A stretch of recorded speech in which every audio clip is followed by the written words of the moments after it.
Welcome to Fintech Founders, the podcast where we sit down and speak with the entrepreneurs changing the financial industry. In each episode, you'll learn about a founder, the company they built, and their vision for the future. My name's Nicholas Beliveau, your host for the show and the head of marketing at Fintech Cadence. Fintech Cadence is a community builder that's developing Canada's fintech leaders of tomorrow. To learn more about what we do, visit fintechcadence.com. Hello and welcome to today's episode. Today I have the pleasure of being joined by Mehdi Merai, CEO and co-founder of Dataperformers. How's it going, Mehdi? Very good. How about you? Very, very good. Thank you. Thank you so much for being part of this show. I'm very happy. So I want to kick it off. I want to learn about Dataperformers. Could you tell me very quickly about what you guys do? Sure. So Dataperformers is a team first. It's a team of people, multidisciplinary people. We have people coming from aerospace, finance, mathematics, electronic engineers, physicians, etc. That all of them, they have a common umbrella, which is the AI systems. AI, by saying AI, it's mostly about applied machine learning systems, so building machine learning systems.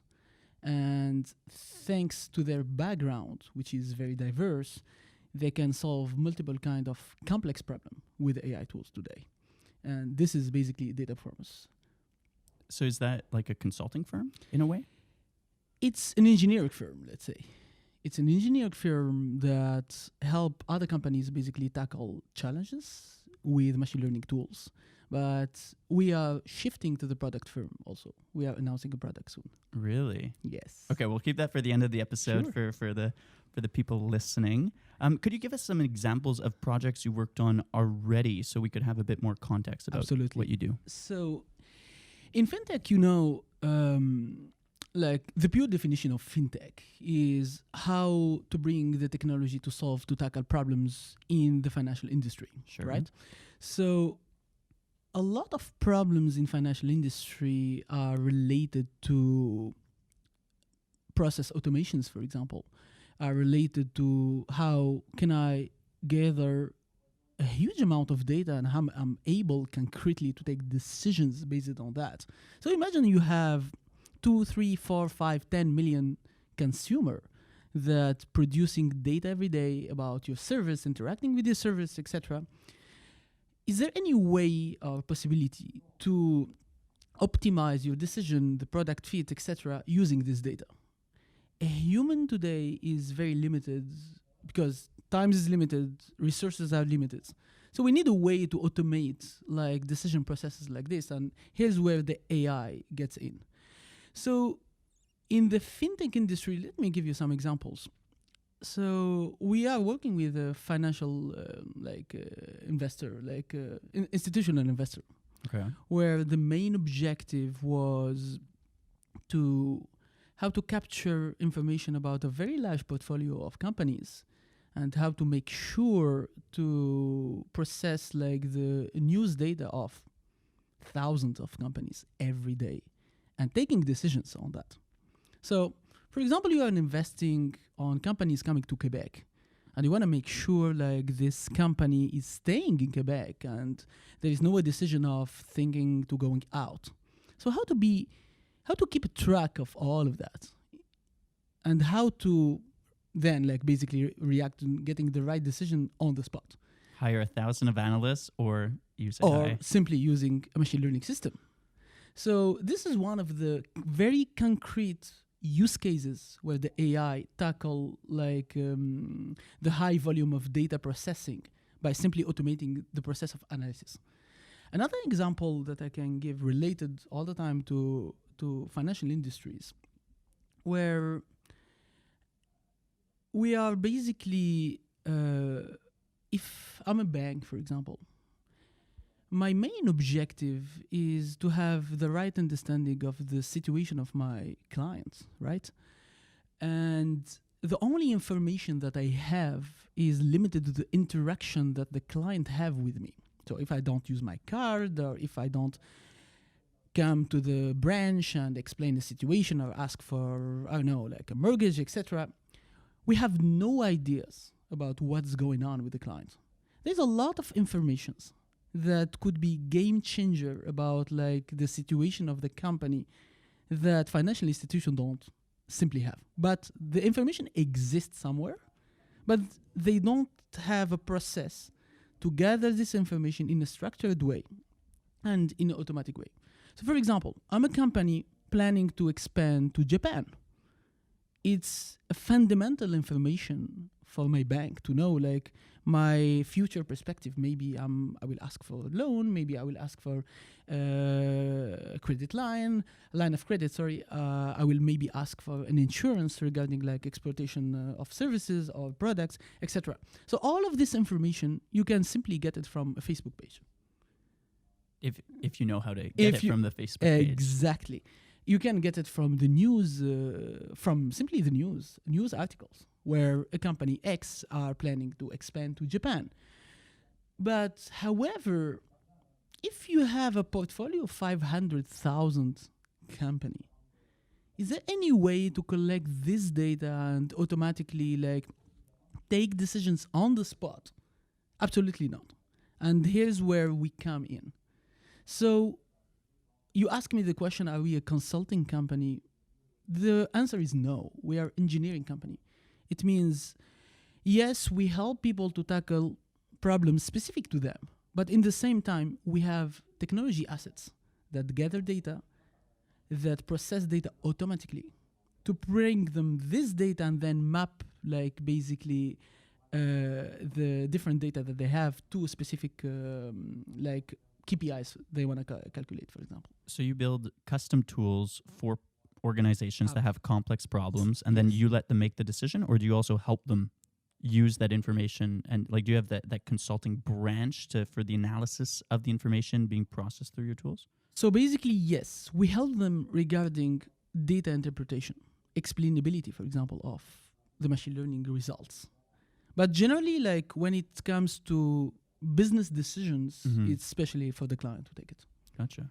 That's cool. So what's the story of the company? How did you and your co-founders come up with this idea of launching Dataperformers? Yes. You have a big smile on your face. Sounds like a great story already. It's a long and weird story. So basically, Amin and I, we co-created the company. We was like friends since Tunisia, where we used to live in Tunisia. We did a bachelor degree there. And then we decided to move in Canada.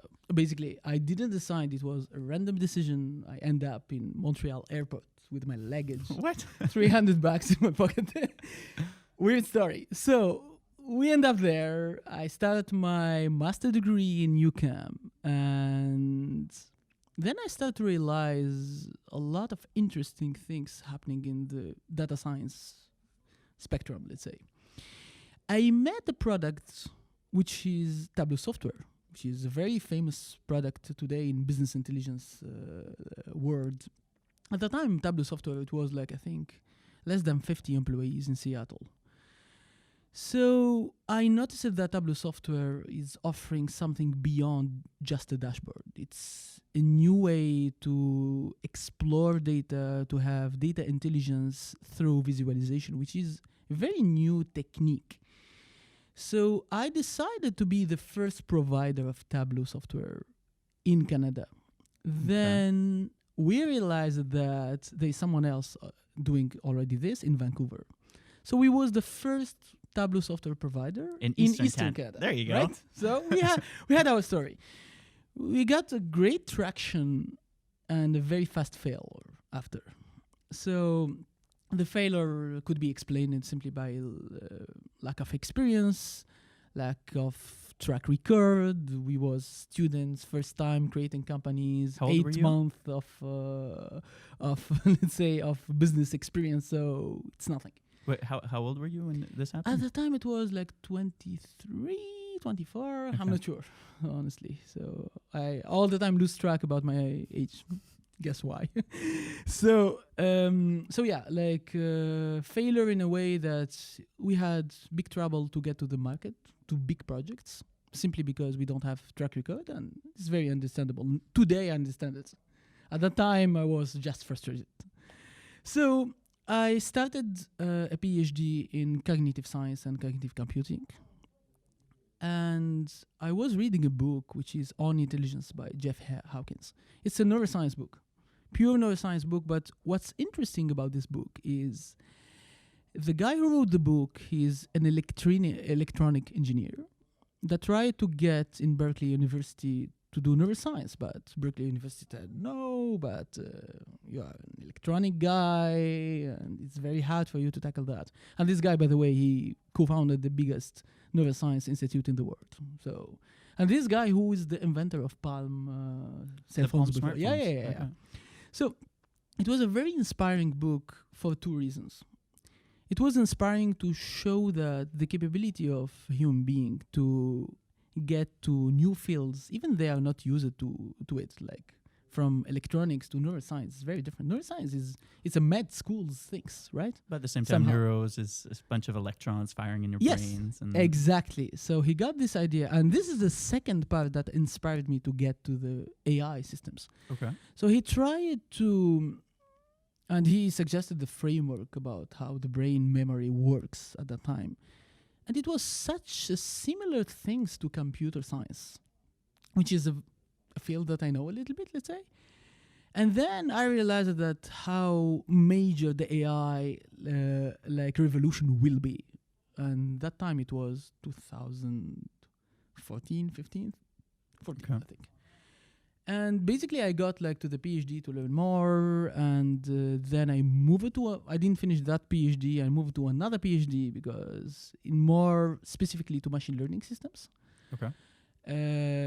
Because I learned a lot, let's say. I learned it somehow about cognitive science. I moved to machine learning systems, like pure computer science way that abstract a little bit like the cognitive mechanism, let's say.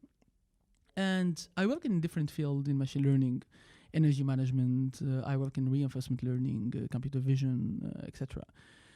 And then I realized how big the revolution is. And let me tell you something interesting here. Every time when we started to work in machine learning, like any entrepreneur, we thought about going to investors, Right. to raise money and then like to start a product or something, right?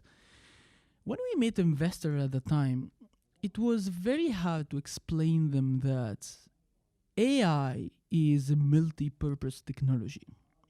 Multi-purpose technology like internet, for example. Mm-hmm. In the 90s, the first people that started the internet thing, every time they go to investor and they tell them, yeah, I'm building a search engine. And the investor will ask, okay, search engine for automotive? No, it's a search engine. It's a multi-purpose. It's one algorithm. There's a front end behind it and infrastructure in the bottom that can tackle any kind of problems of search itself. So it was a hard idea to explain the versatility of this technology. And it's same thing happening until today, by the way, to the AI systems, where every time we got asked, yeah, but in what field you are? Yes, we work a lot in financial institution, but we work a lot also with automotive and manufacturing. We are working with one of the biggest player in the world, which is Toyota Group, in AI. And guess what? Maybe it's different system, but the principles and the fundamentals are the same. Mm-hmm. So, which is an idea very hard to understand if we are not in that field, by the way. Yeah, no, sure. Because even fintech in Yeah. general is like it often applies to a financial institution. Yes. It could also apply then to insurance. It's Absolutely. also very multifaceted. Absolutely. And fintech, for example, most of the limitation that entrepreneurs will face are limitations related to regulation. Mm-hmm. Where yes, I'm allowed to use this data for a purpose X, but legally I'm not allowed to use it for a purpose Y, even if I'm technically able to do it.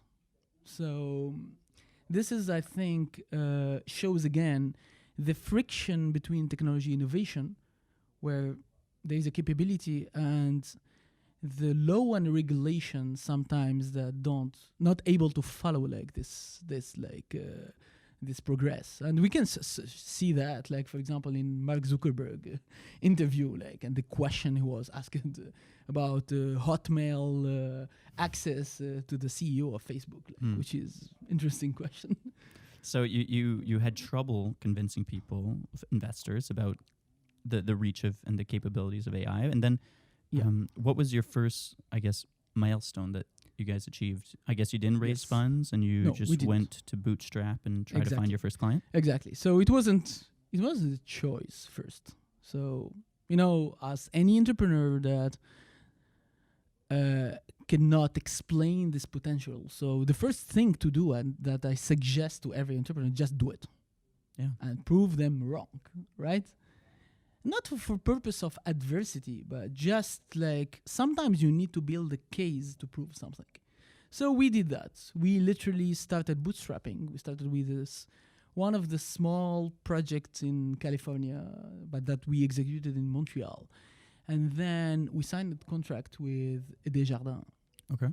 And Desjardins was your first local client? Our first local big client, and big contract, let's say. Big contract, and this big contract helped us a lot in a way. What did you have to do for them? Honestly, cannot go like in details because of NDAs and 10,000 pages of confidentiality. But generally, we worked with, the first project was about Desjardins Enterprise. Okay.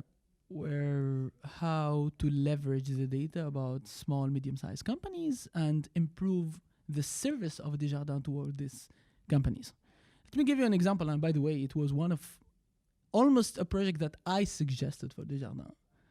So, but they have already like the thinking about it. I didn't invent the case, but so, and it's something that happened to our company. When we started the company, it was 2%, and the banks, the services was all the financial servicing that we are getting from another bank, not Desjardins, by the way, was like very limited because we are 2% employees. We started hiring other employees. We are using another paying system like for our employees, not through the bank, that bank. We had another account. But the bank was still considering us a very small company even when we are 12%. So literally we got frustrated and we moved to another bank. Okay.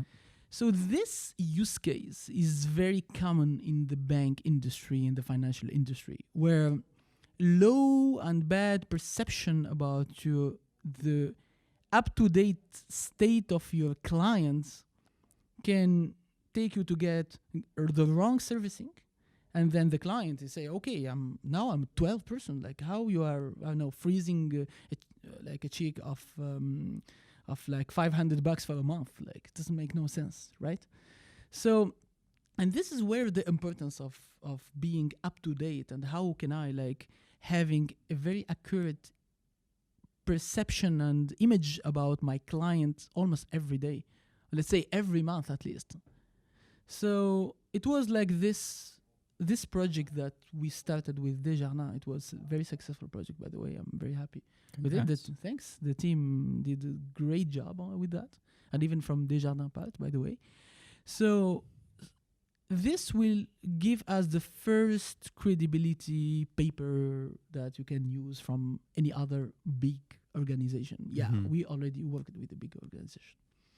And by the way, the challenge I remember was for a startup, processes of contracts of large organizations are extremely slow. So waiting for 6, 8, 12 months to sign a contract could literally kill you. Well, for sure. That's the difference between banks and fintechs, right? Fintechs are agile, able to move quick, take decisions. Banks have all this hierarchy. Exactly. Remember, banks also like they have like a very heavy infrastructure to manage. Maybe even like the infrastructure itself is not made for fast decisions like this. So, but is it changing? Do you find in your experience so far working with financial institutions that there's a shift? Yes, there is a shift. I think the first shift that we can observe are the labs. Every financial institution today, they have some kind of lab. Desjardins Lab, RBC had one. Every, let's say, a financial institution that want to stay in the market, they created a lab simply to create a bridge between like fast innovations and how to adopt it like in a safe way also in the bank, which is a great idea, by the way. Yeah, well, you have to have that point of connection Yes. between, well, they're the middleman between the Yes. organization and the exterior companies to be able to bridge the gap Yeah. and to be able to speak the lingo, because Absolutely. it's it can be very, very tricky at times, which I'm sure Yes, you know it is. very, very well. It's tricky basically to speak with every large organization, larger than 1,000 employee. Like for example, okay, speak to who first? That's a great question, right? Like who is managing what? Right. You have generally no idea. So this middleman is very important, and when you see like who succeeded, let's say, this experience, you'll find like all the organization that give the middleman certain kind of power, let's say, of decision, they can do it. Because I saw also many failure in the lab idea where, they create the labs, nice table, a lot of 3D printers and VR sets, etc. But the people roaming around there, they have literally no decision power like inside the bank itself. So Right. all the project will just stays in the lab and bye-bye. So looking forward now, are you optimistic about the future of the financial industry? Do you think lab initiatives are going to become bigger and bigger? Are they going to become irrelevant because now people at the top realize the importance of fintech? Or is it just banks are going to try to innovate internally and not need external players? I'm seeing this process in two steps. The first step was to create the lab to see what's going on if we do that. The second step is, I think banks captured a lot of learning from this experience. And many of them, they created like internal team of innovation because like in every large organization, they would like to have it internal. And that's normal. It's about ownership, it's about privacy, etc. So yes, I'm very optimistic about this. And I think technology sourcing in banks becomes like more agile, much more agile than, let's say, 5 years ago. I'm 100% sure about this. And how do you see the relationship of AI and fintech, or just AI's role in finance moving forward?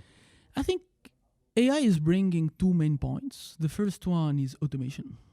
Automating everything that takes time, take a lot of resource, which is similar task, by the way. And second thing is the augmentation, I called. Augmentation, it means what I was not able to do as a human, and then I need like a computer system to basically leverage my capability. Let me give you an example. If you want to take a decision, any kind of decision, for example, good, not good, and you need to take in consideration 3 parameters. If you see it in a table, you will be able, like basically, okay, every time the parameter A is high and B is low, let's say good, right? If I add a 4th parameter, you still may be able to do it. 5, 6, 7, 10, 100, then you're lost. Our biologic capabilities are limited when it comes to dimensionality. It means every time we are not able even to visualize something in 4D or 5D, 6D. Like there's 10Ds, by the way, in the universe. I was looking at a mortgage calculator, which estimates the value of buying versus renting. And the first question is very easy. It's, what are you paying right now per month? Yes. And then it's like, how much down would you put? Then the augmentation of the housing market in the future. And then the percentage of mortgage rate. And then it just keeps going and going. Yeah. It's for more and more precise questions, which really affects the decision. Absolutely. But after I think it was 7 questions, I was just like, whoa, I'm lost now. And then I was rethinking the first question. So I'm like, did I answer that accurately? Absolutely. It gets really tricky. Absolutely. And this is, I think, the exact role of AI systems in that. Maybe a subject like to relate that to the market of the AI and banking, particularly, like let's say financial industry, including insurance, there is a major challenge in the market today related to the wrong understanding of the role of the research and development. I wrote an article in Medium, and I saw we had a lot of views and shares. I was even surprised myself. What was the article about? So the article title was "Stop Asking Researchers to Build Product, Please." You said please? Yes. You're really It's in the title, you're a Canadian now. Yeah, exactly. You didn't say sorry. It's my Canadian signature. So yes, so it looks a simple problematics, but it's a huge and tremendous problem happening in the market, where not only financial industry, every large organization, then they want to like integrate AI in the IT infrastructure, they will go to research lab, which is a fundamentally wrong idea. Because it's literally, I want to fix a lamp, I will call a plumber to do it. Yeah, maybe the plumber will try, let's say, but it's not. Researcher job objectives, milestones are very, very, very different from the product roadmaps and the IT roadmaps. You cannot ask, no matter like you can have 10 PhDs and etc., but it's not a purpose of a researcher to sit with you and to try to build, like to think and build and design and operate like a machine learning system for your exact problem. A researcher fundamentally solve larger problems that are related to the AI field itself. Applied research, yes, it could be related to a specific field, but not to a specific company and context. So there is a huge misunderstanding about this, and I saw a lot of large organization. First like step they do is like contracting researchers to solve AI problems, where basically in AI today 99% of the organizations don't need to create a new algorithm to solve their problem. They literally need to operationalize the existing algorithms with their data, with their infrastructure, etc. And this is, I think, where there is the opportunity. It's not about inventing a new algorithm, but it's about how to operationalize it with an existing IT infrastructure. How advanced are we in terms of the financial industry, in terms of integrating, operationalizing AI right now, today in 2019? So I think 2019, we're still suffering from the misunderstanding. 2020, it will be different. 2020, I will be very frank, it will be the year of deception of AI. It's maybe hard to say, especially from an AI advocator, but I believe 2020 people will have a lot of deception, simply because of the wrong decision of trying to time research in AI. Research, you cannot time it. I'm searching for something. I cannot tell you that, yeah, I'm sure in 6 months I will get to this accuracy, or I'm sure in 6 months I will get like to this new things that I didn't even invent. You know, like I need to search it first. So I think in 2020, a lot of large organizations will have a reality check about this decision. And then they will realize, look, I don't need finally to invent a new algorithm to solve my credit problem, for example. I literally need to find a way how to make the existent, very efficient algorithms fitted with my IT infrastructure. And then like the market will be very questioning. Every AI company, I think I suggest them to get ready to get questioned a lot next year, because a lot of people got deceived, and when people got deceived, they will doubt a lot and they will ask you a lot of questions, which is something we like as Dataperformers, by the way, because we never went to this bubble thing. Every time we stayed out of the bubble And we are seeing the benefits today with all the contracts we are signing. And why are you saying they're going to be deceived? Is it because they're overpromising? Yes. In which way? Overpromising, not just the results.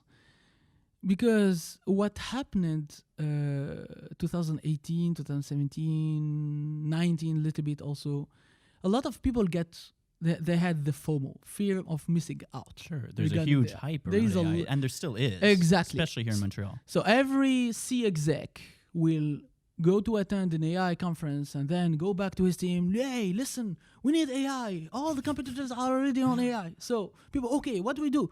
Yeah, call, I don't know, like the best research, it's a research project, which is not a research project.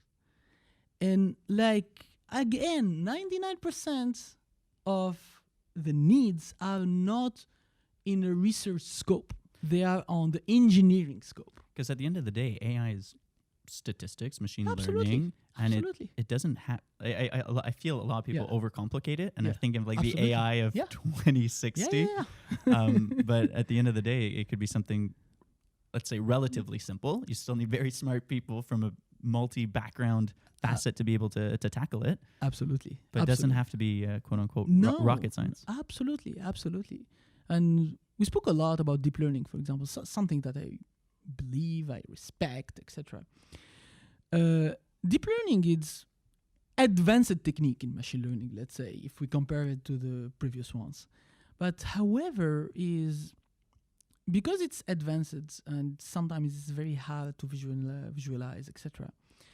So people have a very false expectations. So we think that, deep learning is a neural net, you drop it in a computer, bam, intelligence will happen. It's really never happened like this. Mm-hmm. So yes, there is a lot of hype, and the hype is very understandable. Like anything new, people are just scouting for every opportunity to leverage this. But I believe, again, there is a lot of PR-oriented hype also, which is not non for purpose, it was for purpose. And this will, like, literally hit 2020. It's going to be definitely an interesting year for AI and fintech combined. Absolutely. You have some interesting news for what we touched upon it very briefly, but you guys got a little contract over in Japan. Yes. Could you tell us a bit more about that? Absolutely. So we had the chance to sign the first major, let's say, contract with, let's say, a major organization in Japan, which is Aisenseiki. Aisenseiki, it's a company owned by Toyota. Okay. Toyota Group, generally, it's very large, building almost everything. Really? Yes. No. Yeah. I was believing like your reaction, by the way. So they asked our help to build like very, very, very, very precise systems in deep learning, in the inspection ecosystem and problematics. And then like we met a lot of Japanese organizations thanks to that. And we traveled too many times in Japan, and then we got in contact with Plug and Play Japan. Mm-hmm. Plug and Play, it's an accelerator that accelerated at the time, like Dropbox, PayPal. Not bad. N26 in Fintech, by the way, it's a Plug and Play startup. Cool. So, and then they integrated Dataperformers in Plug and Play Japan. And what's interesting about Plug and Play Japan is dedicated for fintech, by the way, not just like manufacturing, especially in fintech. And it's co-founded and funded by the biggest financial like players in Japan and Southeast Asia also. So this gives us like privileged access to like large organization thanks to Plug and Play. And basically we are planning like to open an office in Tokyo, and we started even the procedures for that. And I'm learning Japanese, let's say, using like some apps to learn that. It's very hard language to learn, by the way. I hope our next podcast I could come over to Tokyo and we'll do it there. Absolutely. If you will ask question in Japanese, feel free. Arigato. Because I was And you're also launching a new product yes, not one product by the way. because you're branching out, right? Because we're saying how it's Yes. an engineering Yes, firm, yes, but yes, now you're yes, going yes, like yes, yes, So basically, again, in the same thinking of multi-purpose technology, we are seeing AI like this. So we are announcing a product regarding inspection, and we had already like breakthrough results worldwide speaking, let's say. inspection of anything, or is it like that manufacturing part? In specifically? manufacturing, Okay. not in a specific field of manufacturing. And this is like I think one of the hint about this. Like it's when we build a system to recognize a pattern. So then, no matter where is the pattern will be, we Mhm. can still recognize it Using computer vision. using computer vision and deep learning systems that we build. And we also working on technology that is already available, by the way, in some clients already having this technology where we gather public data and we automatically match it with private databases inside the banks and financial industry. So this will help them a lot to enlarge the analytic basis that they need to build machine learning system, etc. So this product is already existing. So I will call it solution to be clear. Sure. Like it's not something that you can download. You can't go to Best Buy and pick it up. Exactly. So it's a solution, still a solution. But for the inspection, it's literally a product. Neat. Okay. And to wrap things up, I'd love, I'd like to finish these with some advice that you could share to other founders in fintech. Absolutely. What are maybe some of the biggest one or two learnings you've had over the years, maybe when you're especially starting off, that marked you and that you could share? The first advice is, I think every entrepreneur that starts a venture seriously, like it means making it as full-time job, the entrepreneur need to learn how to filter the noise. I think the good and the bad thing in entrepreneurship, yes, there's a lot of resources, there's a lot of way to leverage, learn, etc. But because there is a lot, it's noise also. So I saw too many entrepreneurs spending so much time on noise, like running around everything, in every direction, simply because, there is this opportunity, no, there is another one, etc., etc. So they end up like after 1 year having nothing. Yeah, I had 2,000 person in my Facebook, but $0 as revenue also. So because I'm a bootstrapper, let's say, as an entrepreneur, so I only believe on revenues. In the end of the days, I'm famous company, I will, raise 100, 200 million, and we saw that with WeWork, by the way. 100%. That's a good example. In the end of the day, no matter what you are building, what counts really is literally the revenues. That Because defines a business. It's exactly, its lifeblood. because the revenues is something that shows that the market is judging you positively. The market is ready to pay you money to get your service or a product. And that's the only way to judge the how relevant what you are doing. As simple as that, that's in the end of the day, that's it. So get your first sales is pretty much your advice. Get sales. And the second advice related to that, by the way, as any entrepreneur, the first time you'll get excited every time you meet a client, because people generally are polite and will tell you, "Wow, that's amazing technology. This is great." But so it helps you, like in a psychological way, say, "Oh, I'm building great stuff." But every time that a person will take a wallet and will write like an amount to give into you, the gap, let's say, the number of questions will increase exponentially. So there is a very, very big difference between yes, I like it, and yes, I will pay for it now. So there is a huge gap with that. And again, this gap is related of how really worthy your technology and your product or your startup itself. So that's why I believe still in sales a lot. I have nothing against investment, by the way. Like many people sometimes ask me, you don't like VC? No, I like a lot of VCs.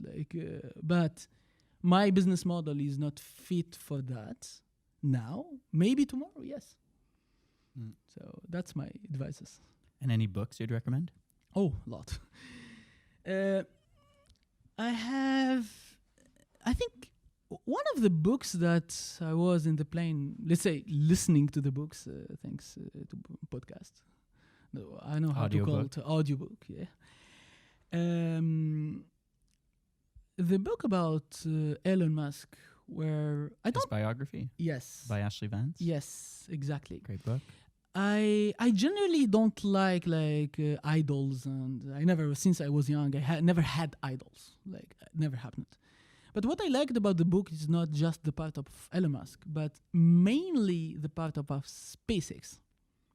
How this company disrupted a very, very regulated market, because fintech entrepreneurs all the time, regulation killing us. Okay, try aerospace and good luck. Government. Yeah. Exactly. It's insane.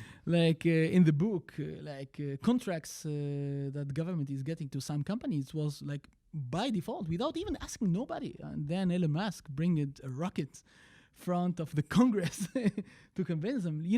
I think this book showed you the very fundamental importance of the creativity to find a way no matter how. And I think this is the most essential quality an entrepreneur need to have. All the others is just secondary. The ability to make it happen with the existing things. Because every day we will find 99,000 reasons to not be able to do things. And this book is very interesting. Another book that could be interesting, very different subjects. It's about, the book is The Inner Engineering by Sadhguru. Yeah. Yes, it's, for me up to now, it's the most fascinating book I ever read. It's about meditation at the end of the day, right? Yes. And meditation, again, it's like AI. There's a lot of hype, wrong understanding about meditation, about yoga, and etc. So yoga today is becoming a sport and Instagram brand, which is a lot of noise and nonsense.